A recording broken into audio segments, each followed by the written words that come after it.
नमस्कार. पणजी दूरदर्शनच्या कलाविष्कार कार्यक्रमामध्ये मी आपणा सर्वांचं स्वागत करतो.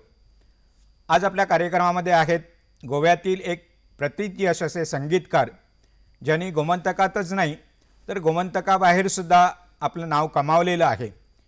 हार्मोनियम वादक, ऑर्गन वादक, संगीत तज्ज्ञ म्हणून ज्यांची ख्याती आहे असे पेडण्यातील धारगळ या गावचे सुपुत्र आदरणीय दामोदरभाई कमलाकर शेवडे सर. नमस्कार भाई. नमस्कार. आपण संगीत क्षेत्रामध्ये गेली अनेक वर्ष तपश्चर्या करीत आहात, विद्यार्थी घडवलेले आहेत. तर या संगीत क्षेत्रामध्ये आपला प्रवास जो आहे ती सुरुवात कशी झाली? एकदम लहान असताना साधारण 5-6 वर्षाचा वय असेल त्यावेळी शिगमोत्सवाप्रित्यर्थ खेडेगावातील लोक नाटकं करायची आणि ती हौशी रंगभूमीवर. तर वडील बरीचशी नाटकं हार्मोनियम साथ करायचे, पायपेटी म्हणायचो त्यावेळी. ऑर्गन वगैरे हा विषय नव्हता त्यावेळी. तर त्या चाली नाटकातल्या सतत स्मरणात राहायच्या आणि पुढचं वर्षभर ते नाटकातल्या चाली म्हणणं किंवा रेडिओवरची काही गाणी ऐकायची ती म्हणायची, हेच चाललेलं असायचं. म्हणजे केवळ संगीत शिक्षण म्हणजे अभ्यास वगैरे तुम्ही करीत नव्हता काही किंवा नाही. शाळेत गेला नाही तुम्ही? शाळेत गेलो. म्हणजे ती करत असताना सुद्धा सोबत हो. हे संगीत कला जोपासली. हो. शिक्षण तुमचं कुठे झालं? नंतर प्राथमिक शिक्षण गावातच झालं आणि नंतर कोरगाव कमलेश्वर हायस्कूल तिथे गजानन गणपुले म्हणून विद्वान पंडित होते. त्यांचा मुलगा आता त्याच हायस्कूलमधनं रिटायर झालेले आहेत, प्रमोदजी गणपुले म्हणून. तर त्यांच्याकडेच राहायला होतो. पण तिथे सुद्धा कसं, एक बाजाची पेटी होती घरात, ती पेटी घेऊन रेडिओवरची गाणी ऐकायची आणि तशी गाणी म्हणायची आणि प्लस हायस्कूलचा अभ्यास हे सगळं चाललेलं असायचं. पण शास्त्रोक्त संगीत शिक्षण गुरूंच्या समोर बसून असं काही त्यावेळी सुरू झालेलं नव्हतं. म्हणजे प्राथमिक शिक्षण तुम्ही तुमच्या वडिलांकडूनच घेतलं? वडिलांनी तुम्हाला ही संगीताची आवड निर्माण केली. हो. आणि त्यानंतर तुम्ही हे शास्त्रीय संगीत म्हणता, शास्त्रोक्त संगीत, हो. हे कुणाकडे शिकलात? म्हापशाला कुडाळचे पंडित ते श्रीपाद बुवा माडिये यायचे. तर त्यांच्या संगीत क्लासवर 3 वर्ष प्राथमिक शिक्षण मी त्यांच्याकडे घेतलं गायनाचं. आणि नंतर मग त्यांच्या असं लक्षात आलं की या मुलाला संगीतामध्ये काहीतरी करायचं आहे. आणि त्यावेळी कसं व्हायचं, आठवड्यातनं एकच दिवस क्लास असायचा, 1 तास. म्हणजे धारगळहून म्हापशात यायचो. तर 1 तास संगीतातनं या मुलाचं पुढे भविष्य काही होणार नाही हे त्यांच्या त्यावेळी लक्षात आलं. बरोबर. कारण बाकीची मुलं शिकायची ते एक हॉबी म्हणून शिकायची, कॉलेज करायची, कोण सर्व्हिसला होते. माझं तसं नाही, मी 24 तास हेच करणार, त्याचाच ध्यास होता मनात. म्हणजे याच्यातच करिअर करायचं असं तुम्ही ठरवले? हो, करिअर करायचं हे त्याचवेळी पक्कं झालेलं. तर मग त्यांनी मला बाळकडू दिलं, म्हणजे कान मंत्र दिला थोडक्यात, की आता तू इथे थांबू नकोस, इथे राहिलंस तर तुझं संगीत काही होणार नाही, येण्या जाण्यात वेळ जाणार भरपूर आणि आठवड्यातनं 1 तास 1 दिवस शिकून काहीही होणार नाही संगीतातलं. तू इथून मुंबई गाठ आणि चांगल्या गुरुकडे संगीताची तालीम घे आणि त्यांच्याकडे गुरुकुल पद्धतीनं राहून त्यांची सेवा करून हे शास्त्रीय संगीत गायनाचा अभ्यास तू पुढे चालू कर. म्हणजे तुम्ही इथून गोवा सोडून मुंबईला गेलात? हो. तिथून घरी आलो, आईला हा विषय बोललो, कारण वडील मुंबईत असायचे. त्यामुळे वडिलांकडे का हा विषय बोललो, कारण फोन वगैरे त्यावेळी नव्हते, त्यामुळे पत्र वगैरे लिहायची, एवढंच काय ते. मग आईने कट्टर विरोध केला. ती म्हणाली, वडिलांनी संगीतात काय दिवे लावलेस ते तू लावणार आहेस, ते संगीत वगैरे काय नको, चांगला शिक, कुठेतरी सरकारी नोकरी बघ आणि चांगलं स्टेबल तुझं आयुष्य व्यवस्थित व्यतीत कर, असं आईचं म्हणणं होतं. पण तुम्ही कुटुंबात एकुलता एक मुलगा आणि तो मुंबईला जातो हे आईला ते पसंत पडलं नाही. तर मग घरात न सांगता पहाटे लवकर उठून सायकल घेऊन घरातनं बाहेर पडलो, म्हापशाला आलो, तिथे 1 दिवस एका मित्राकडे राहिलो आणि तिथून बसची तिकीट काढून मी मुंबई गाठली. म्हणजे मुंबईत आता कुठं राहायचं वगैरे काहीच ठरवलं नाही? काही सायकल त्या मित्राचकडे ठेवली आणि बसमध्ये बसला आणि मुंबई गाठली? हो. आणि नंतर पुढे? तर मुंबईत उतरलो खरा, राहायचं काय, थोडे खिशात पैसे आहेत त्याने 1 8-15 दिवस जातील, पण पुढे काय.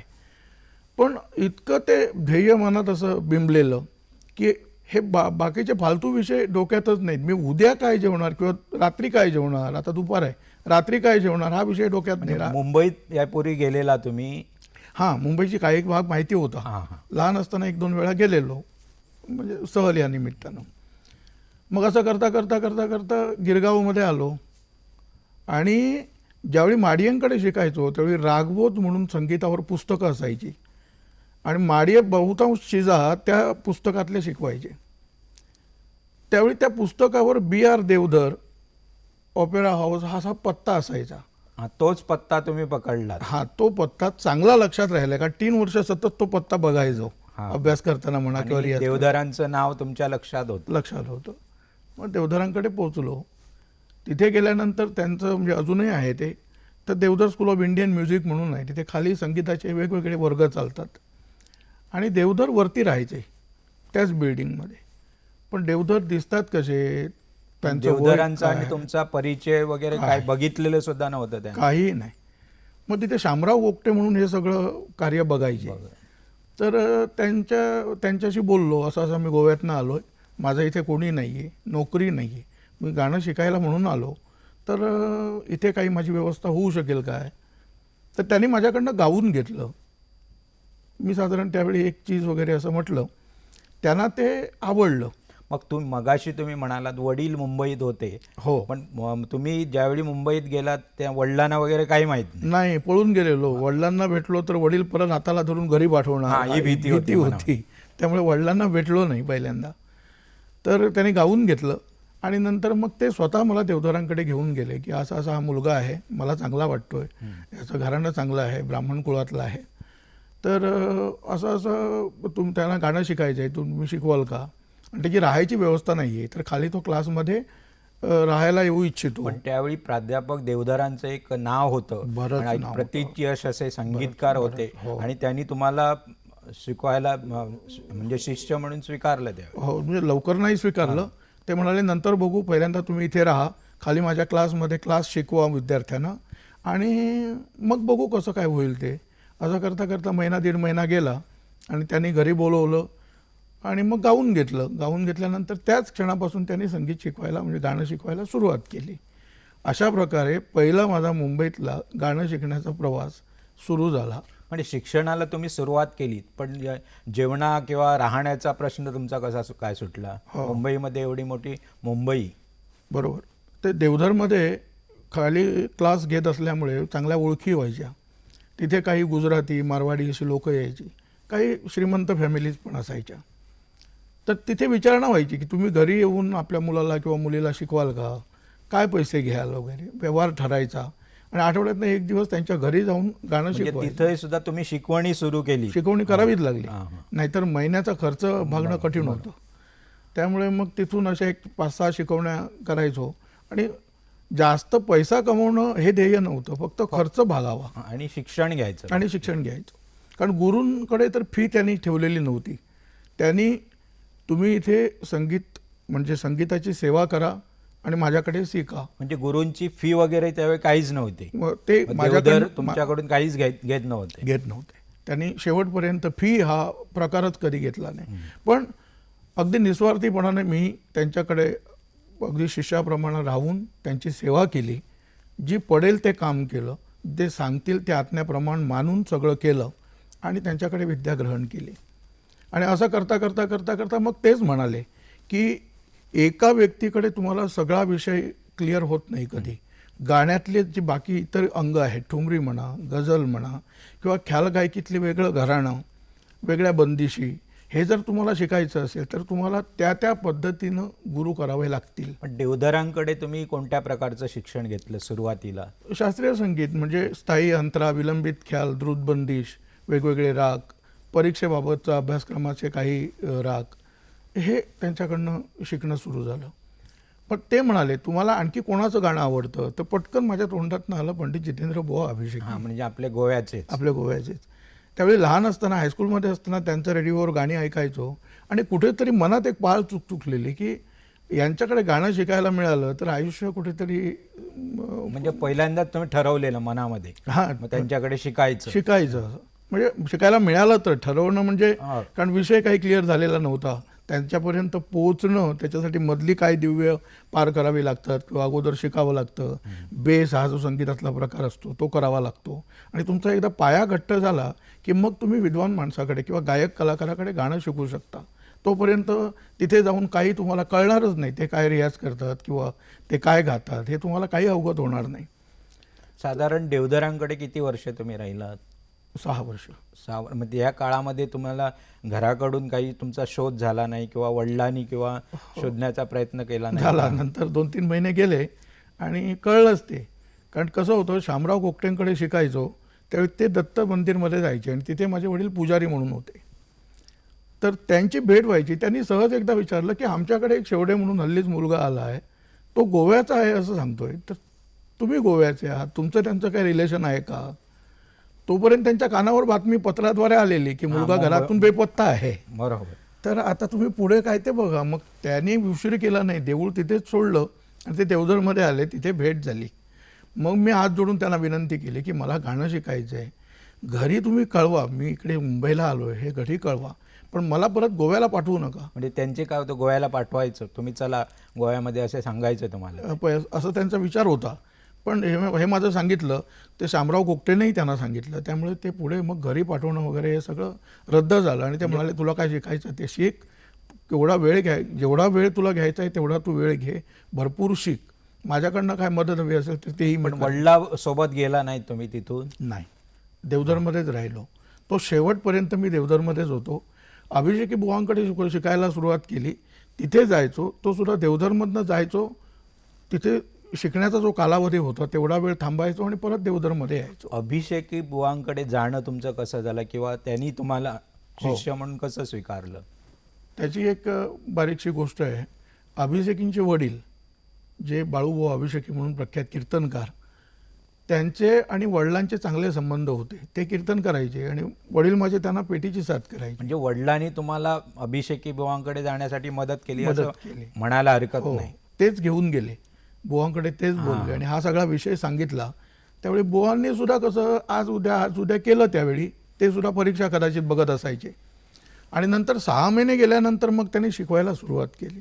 ती अगदी 5-6 वर्ष काही हरकत नसताना किंवा काही मध्ये रुकावट नसताना अशी तालीम सुरू झाली. त्यांच्याबरोबर बरेच दौरे केले, दौऱ्यावर मागे तानपुऱ्याला बसायचो. त्याच्यानंतर प्रवासात असताना सुद्धा किंवा ते झोपत असताना सुद्धा काही सांगीतिक गोष्टी सांगायचे की काय केलं की काय होईल. कारण कसं असतं, आपण गाणं शिकलं म्हणजे फक्त गाणं शिकलं, रियाज केला, गालं असं होत नाही. मग ते गाण्याकडे बघण्याचा दृष्टिकोन किंवा त्या स्वरांकडे बघण्याचा तुमचा दृष्टिकोन काय पाहिजे. ते संगीत तुम्ही गात असताना लोकांना भावलं पाहिजे. आता लोकांना भावलं पाहिजे तर कुठेतरी हृदयातनं तो स्वर तुमचा आला पाहिजे. बरोबर. तशा पद्धतीने तो ह्या सगळ्या गोष्टी अभिषेकी काही वेळा सांगायचे आणि तेच मनात त्यावेळी गाण्यापेक्षा सुद्धा रियाज कसा करायचा किंवा एखादा विद्यार्थी तयार करायचा असेल किंवा त्याला हे सांगीतिक सगळं शिकवायचं असेल तर त्याच्याकडनं कशा पद्धतीनं रियाज करून घ्यायचा हे तंत्र अभिषेकी बुवांकडनं. म्हणजे तुमचा साधारण किती तास रियाज त्यांच्याकडे चालायचा दर दिवशी? कधी कधी 8-8 तास सुद्धा जायचे. 8-8 तास रियाज करायचं तुम्ही? सकाळी 9 वाजता बसायचे ते संध्याकाळी 5-6 वाजेपर्यंत चाललेलं असायचं बऱ्याच वेळा, कधी कधी 2-3 तास. नंतर मलाही देवधरमध्ये कामं असतात, मग तेच सांगायचे की तुमचं देवधरचं काय ते बघा, तेवढा वेळ तुम्ही थांबा आणि तुम्ही कधी जायचं त्यावेळी चला, असं ते. म्हणजे तुम्ही अभिषेकी बुवा दौऱ्यावर जायचे, हो, त्यावेळी तुम्ही सुद्धा त्यांच्या सोबत होता. बऱ्याच त्यावेळी वेळा. तुम्ही काय करायचं त्यांच्या बरोबर? तानपुरा घ्यायचा त्यांचा. प्रवासात त्यांना काय लागतं सवरतं ते बघायचं. जिथे कार्यक्रम असायचा तिथे गेल्यानंतर त्यांची सगळी व्यवस्था पाहायची, म्हणजे सर्वतोपरी त्यांना कुठे आणणार नाही बरोबर हे बघायचं, त्यांना मदत करायची. आणि अशा पद्धतीनं तानपुराला बसायचं कार्यक्रमात. 2-3 तास तो कार्यक्रम अटेंड चांगल्यापैकी व्हायचा. तिथे मैफिल कशी करायची हे मैफिलीचं जे काही तंत्र म्हणून आहे ते तंत्र अशा कार्यक्रमातनं मिळत गेलं. कारण ते शिकवता येत नाही, बरोबर. ते कलाकाराच्या मागे तुम्हाला त्याच्याबरोबर सहवास करूनच ते आत्मसात करावं लागतं. आता अभिषेकी बुवानी तुम्हाला नेमकं संगीतातलं कोणतं मार्गदर्शन केलं ज्यामुळे तुम्ही इथपर्यंत आलेला आहात? एक तर जे आपण शिकतोय त्याचा उपयोग समाजाला कुठेतरी व्हावा हा दृष्टिकोन त्यांचा कायम राहिला. तर आपण स्वतःपुरतं आत्मकेंद्रित न होता संगीताकडे वाटचाल करत असताना आपल्याबरोबरही काही माणसं घ्यावीत आणि त्यांनाही शिकवत जावं किंवा त्यांच्या बरोबरीनं आपण जावं, त्याच्याकडनं करून घ्यावं, अशा प्रकारे हे संगीत पुढे न्यावं हा त्यांचे विचार होते. त्यामुळे ते कसं शिकवतात, आम्हाला काय गोष्टी सांगतात, संगीतातली काही कुपथ्य आहेत, ती कुपथ्य म्हणजे खायची प्यायची नव्हे, तुमची तब्येत राखणं, तुमची झोप, त्याशिवाय तुमची व्यायाम, ह्या ज्या सगळ्या पोषक गोष्टी आहेत त्यासुद्धा ते आमच्याकडनं त्यावेळी करून घ्यायचे किंवा आम्हाला प्रवृत्त करायचे, हे तुम्हाला केलं पाहिजे म्हणून. आता अभिषेकी बुवांकडे साधारण किती वर्ष तुम्ही मार्गदर्शन घेतलं? 5-6 वर्ष तरी. 5-6 वर्ष मार्गदर्शन घेतलं आणि त्यानंतर परत तुम्हाला गोव्यामध्ये यावं असं का वाटलं, की त्यांनीच तुम्हाला इथं गोव्यात चला असं म्हणून सांगितलं? हो, ते झालं असं, अभिषेकी बुवांनी 1985-86 साली मुंबई सोडली आणि ते पुण्यात स्थायिक झाले. तिथे बंगला बांधला आणि तिथे सुद्धा त्यांचं बसतान बसलेलं नव्हतं. त्यामुळे तुम्ही पुण्यात येऊन काय करणार, कुठे राहणार, माझंच अजून काही नक्की नाही आहे. बरोबर. त्यामुळे काही काळ राहू दे, तुम्ही घरी चला, तिथे रियाज करा, बरंचसं तुमचं शिक्षण झालेलं आहे, बरंच तुम्हाला शिकवलेलं आहे, ते तुम्ही रियाज करा, स्वतःसाठी वेळ द्या आणि नंतर वर्षातनं 1-2 वेळा माझ्याकडे या, काही माहिती घ्या किंवा काही शिक्षण पुढचं घ्या आणि तुमचा रियाज चालू ठेवा, असं पुढे तुम्ही करा, असं त्यांनी सांगितलं. ते सांगितल्यानंतर तुम्ही गोव्यात आलात. गोव्यात आलो. आणि गोव्यात साधारण तुम्हाला संगीताचं हे वातावरण परत हे तुम्ही तयार केलं, की नंतर आल्यानंतर तुम्ही पुढे कशी वाटचाल केली? कसं झालं, त्यावेळी बुवा इथे कला अकादमीमध्ये कॉयर बसवायला यायचे संगीताचं, म्हणजे काही विद्यार्थ्यांना कार्यक्रम बसवायला म्हणून यायचे. तर एक दिवस बुवा आल्यानंतर मी आलो त्यांच्याकडे आणि मग तिथे त्यावेळेचे मेंबर सेक्रेटरी कला अकादमीचे विनायकराव खेडेकर म्हणून, त्यांच्याकडे ज्यांना पद्मश्री मिळाली आता. हो, तर त्यांच्याकडे बुवांचं बोलणं चाललेलं. बुवा ज्या रूममध्ये राहायचे तिथे आणि मी बाजूला बसलेलो होतो. तर त्यांनी विचारलं की हा मुलगा कोण?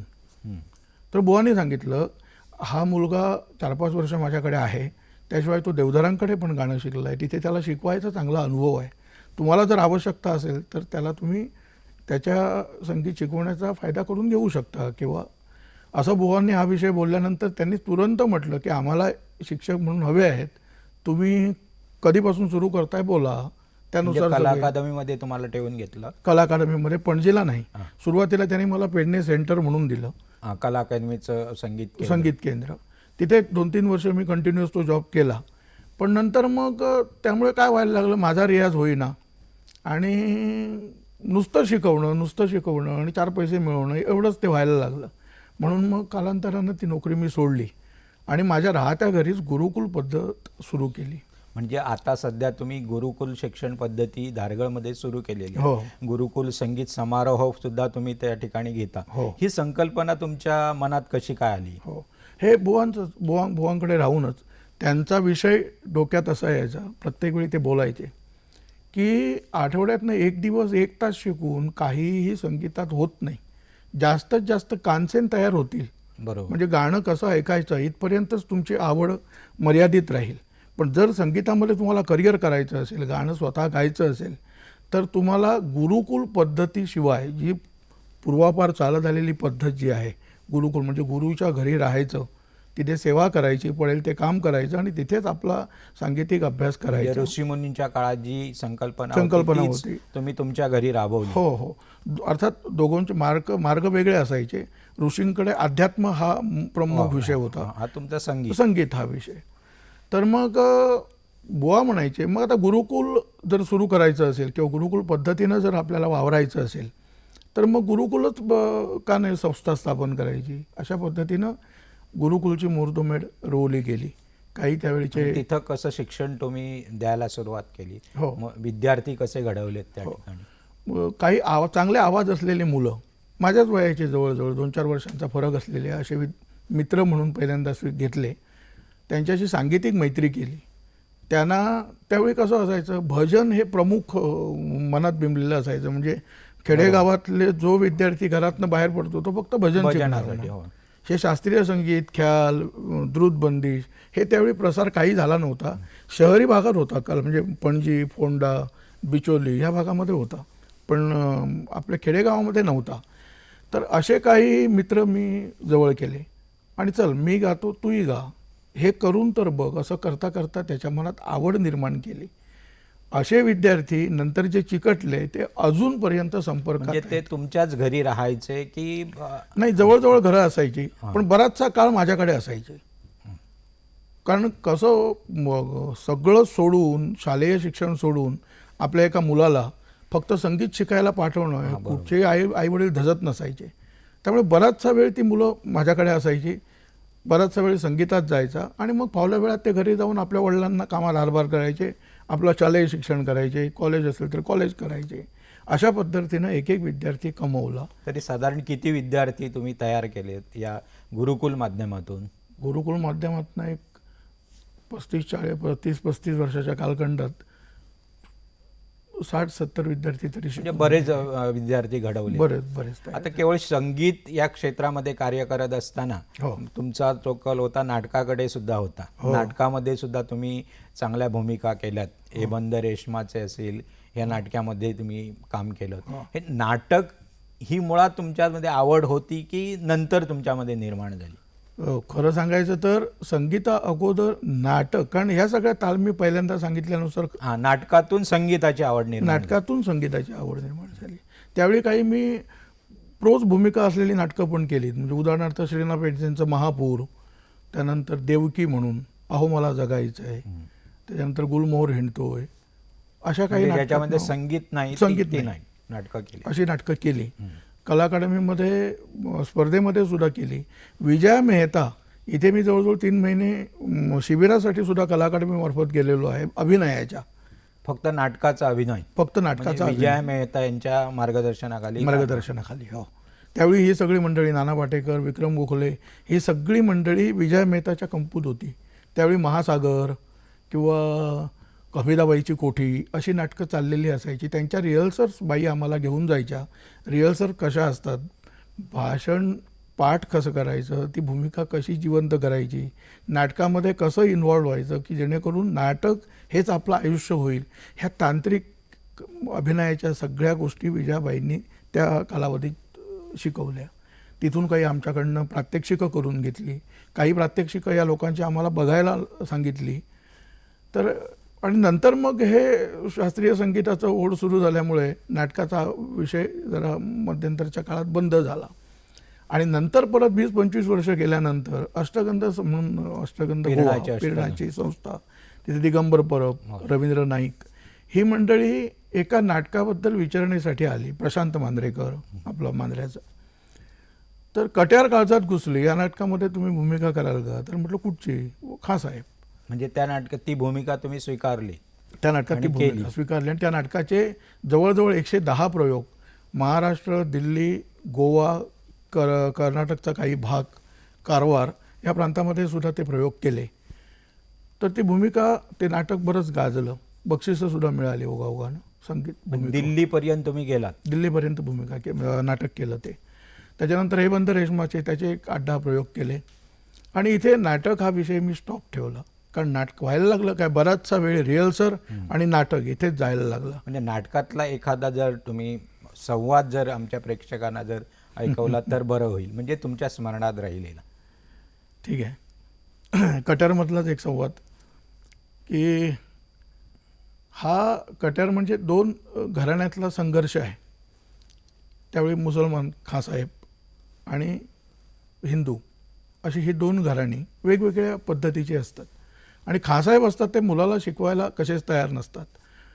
तर ती झरीना एक प्रश्न विचारते, त्याला उत्तर म्हणून ते सांगतात, होय तूच बात छेडलीस म्हणून सांगतो, माझं वैर आहे पंडितजींच्या गायकीशी. का नसावं? अरे 1 नव्हे 2 नव्हे सतत 10 वर्ष पराभूत झालो आम्ही दरबारात. तो पराक्रम काही पंडितजीच्या गायकीचा नव्हता, त्या गायकीच्या लोकप्रियतेचा होता.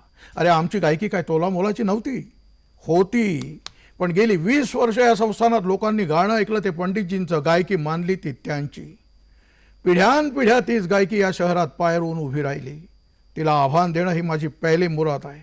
आता या मुलाला गाणं शिकवून माझ्या छातीत खंजीर खुपसून घेऊ? अरे उद्या सकाळी तो गायला बसला तर लोकांना आठवण येईल ती पंडितजींची, लोक गायकी मानतील ती त्यांची.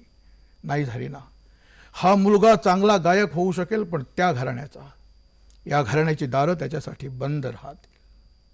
म्हणजे नाटक सुद्धा अगदी तुम्ही त्या नाटकामध्ये समरस होऊन गेलात. हो. आता एक तुम्हाला एक मी प्रश्न विचारू इच्छितो. पूर्वी तुम्ही ज्यावेळी तुमच्या काळामध्ये शिक्षण संगीताचं घेतलं हो. त्यावेळीचा काळ आणि आता संगीताचे धडे तुम्ही देतात याच्यामध्ये काय फरक जाणवतो का? हो, बराच फरक आहे. आता इंटरनेट, ह्या इंटरनेटच्या माध्यमातून तुम्हाला बऱ्याच गोष्टी घर बसल्या समोर मिळतात. हव्या त्या कलाकाराला तुम्ही एका बटनवर ऐकू शकता. हवा तो राग असेल तर तो राग तुम्ही मिळवू शकता. थोडक्यात संगीतातल्या बऱ्याचशा गोष्टी तुम्हाला घर बसल्या मिळू शकतात. पण पूर्वी तसं नव्हतं. पूर्वी असं नव्हतं. पूर्वी गुरुचे पाय धरावे लागायचे आणि ही कला गुरुच्या पायावर डोकं ठेवल्याशिवाय साध्य होत नाही. हे त्रिकालाबाधित सत्य आहे. कितीही जरी साधन सुविधा असली तरीसुद्धा आपण जे वेव्ज म्हणतो, आता तुम्ही आणि मी बोलतोय, बरोबर. तुमचं आणि माझं जी एक वेवलिंक आहे ती लिंक जुळली पाहिजे. ती जुळल्यानंतर तुम्हाला मला काय सांगायचं आहे, म्हणजे मनाच्या तारा आपल्या जुळल्या पाहिजे. जुळल्या पाहिजे. आणि ही कला तशीच आहे. वाचून किंवा इंटरनेटवर बघून जास्तीत जास्त तुम्ही अनुकरण करू शकता, बरोबर. पण अनुकरण सुद्धा किती, एका विशिष्ट मर्यादेपर्यंत. पुढे जाऊन जर तुम्हाला स्वतःची आयडेंटिटी तयार करायची असेल तर अनुकरणाबरोबरच त्या कलेचा स्वतंत्र विचार व्हायला हवा. आपल्या दृष्टिकोनातून आपण काय करू शकू या पद्धतीनं विचार होऊन पुढे पुढे तुम्हाला जावं लागतं. त्याशिवाय गुरुचे पाय धरल्याशिवाय तुम्हाला ही कला आत्मसात होणं कठीण आहे. त्यामुळे आजची नवीन पिढी वेगवेगळ्या कलाकारांची गाणी ऐकतात आणि शेवटी मग काय होतं की संभ्रमित अवस्था निर्माण होते. अगोदर काय होतं, एकाच गुरुकडे आपण बरीच वर्ष राहायचो, त्यामुळे एकाच विचारानं आपण आपली कला डेव्हलप करत असायचो. आज काय होतं, विद्यार्थ्याला माहिती नसतं, एखादा राग गायचा असेल तर हा बरोबर की हा बरोबर, हा योग्य की तो अयोग्य, हे त्याला काय कळत नसतं. बरोबर. त्यामुळे 4 कलाकार ऐकल्यानंतर तो संभ्रमित, पण कोणाचं गाऊ, आणि मग तो अशा संभ्रमित अवस्थेत पोहोचतो की एक तर तो संगीत गायचं बंद तरी करतो, किंवा गायचं असेल तर ते मग धेडगुजरी आपण ज्याला म्हणतो, त्याला काहीही प्रमाण नाही, अशा पद्धतीनं तो गात सुटतो. आणि मग शास्त्रीय संगीत शिकायचं सोडून मग एखादं नाट्यगीत, पिक्चरमधलं गाणं, मी पिक्चरमधलं गाणं वाईट म्हणत नाही, पण ती सुद्धा एक वेगळी कला आहे. त्याच्यात सुद्धा स्वतंत्र गायकी आहे, त्याच्यात सुद्धा मार्गदर्शन आहे, ते घेतलं म्हणजे पाहिजे. तुम्हाला सांगायचं अनुकरण करण्यापेक्षा स्वतःचं काहीतरी निर्माण केलं पाहिजे या संगीत शिकलं पाहिजे. गुरुचे पाय, गुरुकडे राहून ही कला शिकता आली पाहिजे, तरच ती पुढे आपण नेऊ शकतो. आता या क्षेत्रामध्ये जी आता अलीकडची पिढी येते त्या पिढीला तुम्ही या कार्यक्रमाच्या माध्यमातून काय संदेश देऊ शकाल? हेच की पहिल्यांदा आपण मनाकडे ठरवायचं की या संगीतात मला करिअर करायचं आहे, हे संगीत मला नुसती आवड म्हणून करायचं आहे की हे संगीत मला अजून पुढे न्यायचं आहे. हा विचार प्रत्येक विद्यार्थ्यानं करावा. त्यानंतर आपण संगीतासाठी किती वेळ देऊ शकू याचं मूल्यमापन करावं आणि त्या पद्धतीनं गुरुच्या शोधात बाहेर पडावं. गुरुचा शोध घ्यावा, त्याचे पाय धरावेत, तिथे त्यांनी व्यवस्थितरित्या आपलं जो काय काळ असेल तो संगीत शिक्षण घ्यावं आणि नंतर मग ठरवावं की मला काय गायचं आहे. एकदा तुमचा सूर पक्का झाला, सांगीतिक बेस तयार झाला, चांगलं गाणं तुम्हाला आत्मसात करता आलं की नंतर तुम्ही वेगवेगळ्या ब्रँचेस निवडू शकता. तर अशा पद्धतीनं विचार करून संगीतात स्थिर व्हावं, एवढंच मला. म्हणजे संगीतात सुद्धा ते करिअर करू शकतात, बरंच. फक्त त्याच्यावर निष्ठा पाहिजे. निष्ठा म्हणजे नेमकं त्यांनी काय करावं असं एक थोडक्यात तुम्ही सांगा. हो, की आपल्या आवाजाची कुवत ओळखून, आपल्या आवाजाची जात ओळखून त्या पद्धतीनं त्याने आपलं शिक्षण सुरू करावं आणि संगीतामध्ये किंवा नाट्यकलेमध्ये, संगीत नाटकातल्या नाही, कुठल्याही कलेमध्ये मार्गक्रमण करावं. पण एक तर एक, मी हेही शिकणार, तेही शिकणार, नृत्यही शिकणार, नाटकही करणार, संगीतही करणार, 4 गोष्टी तुम्हाला मास्टरी कमवता येणार नाही. तुम्हाला जर मास्टरी करायची असेल तर एकच विषय डोळ्यासमोर ठेवून म्हणजे संगीत तर संगीताकडेच लक्ष दिलं पाहिजे आणि तिथे प्रामाणिक राहून आपलं संगीत करावं, एवढंच मला वाटतंय. एकंदर संगीताच्या क्षेत्रामध्ये तुम्ही अनेक वर्ष काम केलं, तुमचा अनुभव खूप दांडगा आहे. तर या क्षेत्रात गोमंतकीय जे आहेत त्या गोमंतकीयांनी या क्षेत्रामध्ये येण्यासाठी काय करायला पाहिजे असं तुम्हाला वाटतं आजच्या मुलांनी? एकतर गोमंतकात उपजत घरातून वारसा मिळालेल्या अशी बरीच कुटुंब आहेत, अशी बरीच घरं, म्हणजे गावात निदान 10 तरी घरं आपल्याला अशी मिळतील कमीत कमी, की ज्या घरात संगीताला पोषक वातावरण आहे. मग ते भले नाट्यसंगीताच्या माध्यमातून असो किंवा आणखी काय. तर अशा मुलांनी अशा पद्धतीनं संगीतात करिअर करण्याची नितांत गरज आहे. काय होतं, भजन मला गायचं आहे किंवा एखादं नाट्यगीत गायचं आहे, तर तेवढ्यापुरतं एका महिन्यासाठी नाटक आपण उतरतो, त्यातली भूमिका घेतो, नाटक 4 ओळी त्या पाठ करतो, 1-2 दिवस आपण ते चाल लक्षात घेतो आणि नाटक करून मोकळे होतो. एवढ्यावर मर्यादित न राहता त्याच्यासाठी आवश्यक असणारा ताल, सूर हे पहिल्यांदा त्यांनी मार्गदर्शन घेऊन कमवावं, त्याच्यात रियाज ह्या गोष्टीला भर द्यावा आणि आपली कला याच्याही पेक्षा पुढे चांगली कशी नेता येईल अशा पद्धतीनं गोव्यात वातावरण निर्माण व्हावं असं मला तरी वाटतंय. धन्यवाद शेवडे साहेब, तुम्ही या ठिकाणी आलात आणि पणजी दूरदर्शनच्या आमच्या प्रेक्षकांना आपण एक आपल्या अनुभवातून या संगीत शिक्षणाबद्दल सांगितलं. त्याबद्दल मी पणजी दूरदर्शनच्या वतीनं आपले या ठिकाणी आभार व्यक्त करतो आणि भविष्यामध्ये या क्षेत्रामध्ये तुम्हाला असाच नावलौकिक मिळो अशी प्रार्थना करून या ठिकाणी थांबतो. धन्यवाद. नमस्कार.